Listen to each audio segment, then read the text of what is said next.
So I wonder if everyone around here, if you've lived here long enough, if you've had experience with those big red wasps, because they are just plain mean.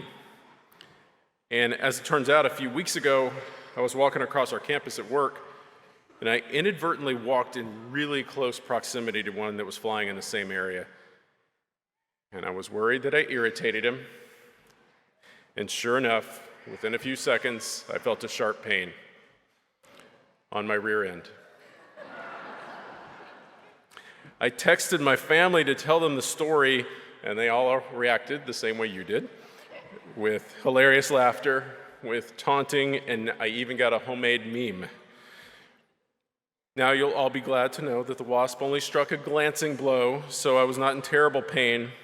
And I don't tell the story to worry you about my aches, but instead I want to use it as an example. An example of a person with a problem and the reaction of others. And it's so important because there's a lot of pain in our world, and our reaction to it is critical. So as we discuss human pain and the reaction of people, let's consider three questions. First, who experiences pain? Second, what's the proper reaction? And third, what can we do?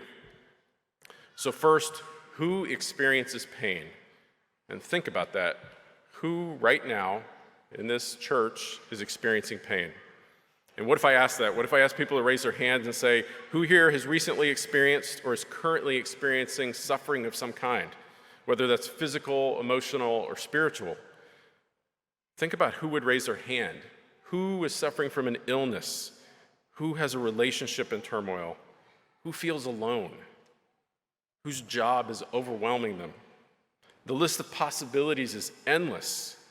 And so I think I know who would raise their hand if we were all honest about it and explored our heart. Everybody.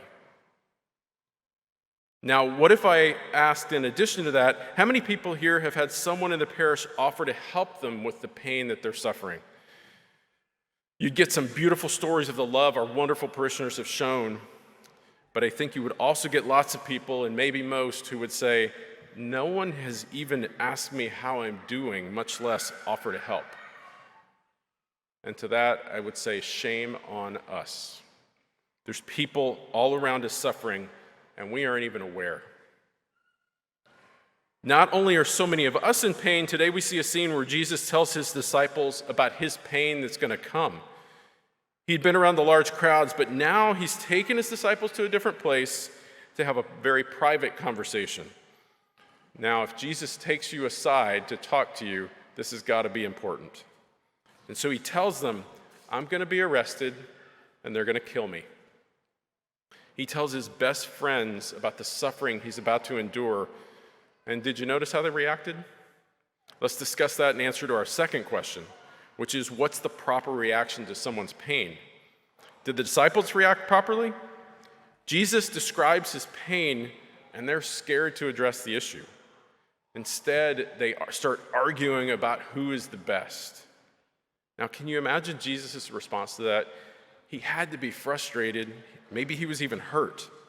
And then he took that moment to explain to them, if you want to be great, you need to serve everyone else. Is this how we respond to the pain of others? Pope St. John the 23rd warned us that there's no peace between people until we have peace on our inside. In other words, we need to build peace in our hearts and help other people to do the same if we ever want the possibility of peaceful relationships. The letter from St. James we read today tells us more about that idea. James asks, where do the conflicts between you come from? And then he gives us the answer by pointing right at our behavior. We covet, we envy, we fight, we kill, we're jealous, we have selfish ambition. And all of this, he tells us, is from our passions. That is to say, our pleasure-seeking leads to conflict. So let's take a moment to think about our pleasure-seeking. We live in the wealthiest nation on earth, perhaps at the wealthiest time in history. We also live in a community here of well above average wealth. So what are our problems? Recently, I was complaining that my ribeye just had too much gristle. I mean, really? That's my complaint? I had this beautifully cooked, juicy steak, and I'm worried about the 3% that isn't quite to my liking. If I'm focused on that, from what else am I blinded? Now, in the verses just before our first reading in the book of Wisdom, the ungodly are talking about filling themselves with pleasure. Is that us? Are we behaving like the ungodly? St. James started the letter today describing the attitude of wisdom we should have, and that is pure, peaceable, gentle, compliant, full of mercy, and sincere. Does that describe our approach to others who come to us in pain? Are we gentle and full of mercy? Or are we harsh and judgmental and ask questions like, do you know what your problem is? Are we ourselves pure? Are we sincere?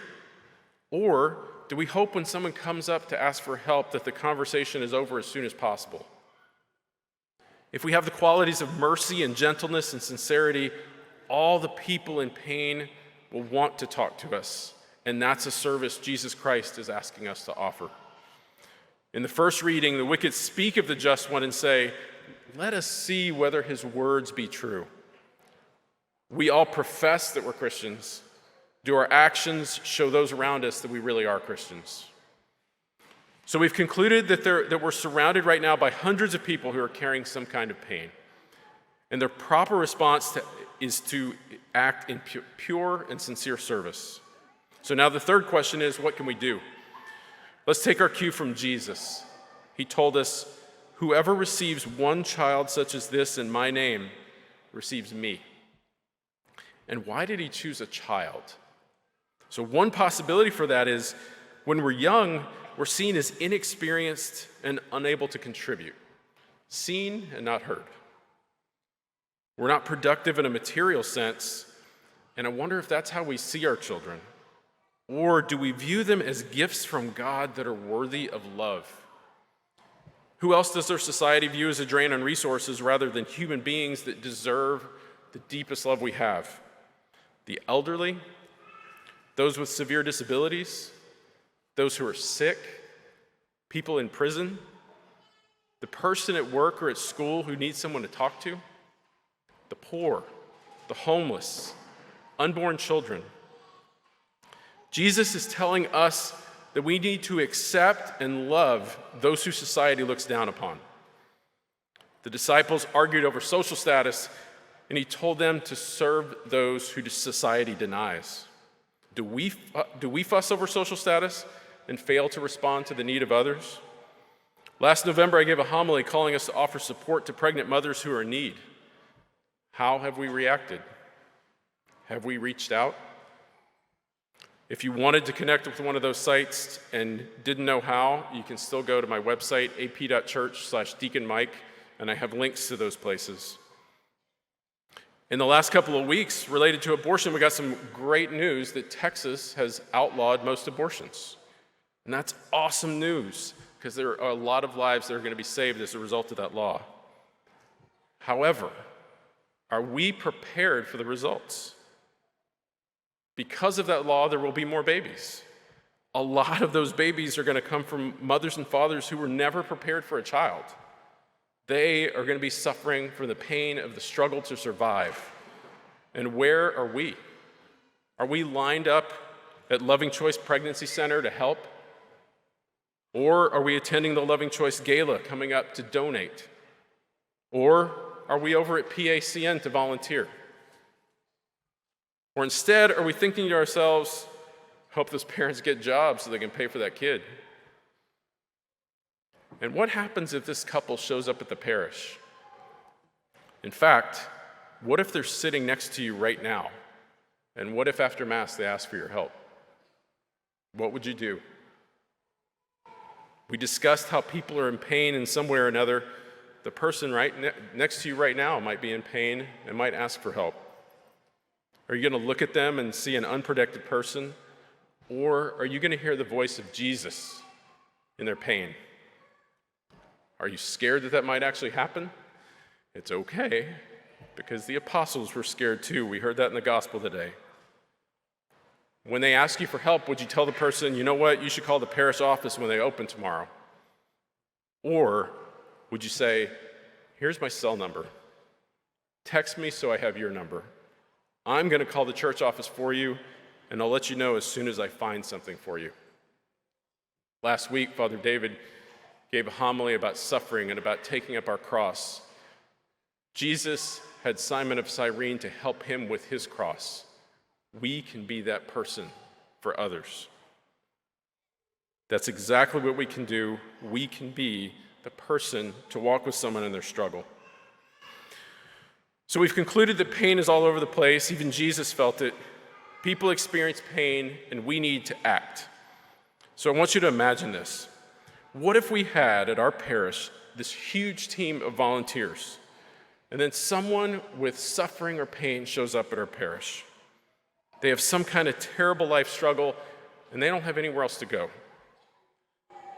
They find our church, and within 10 minutes, somebody calls them and says, I'm going to be your guide. I'm going to be a person to point you to the ministry you need, whether that's a pregnancy center or St. Vincent de Paul or the food pantry or whatever. And not just to say, here's the website, go check it out, but to be a companion with that person in this struggle.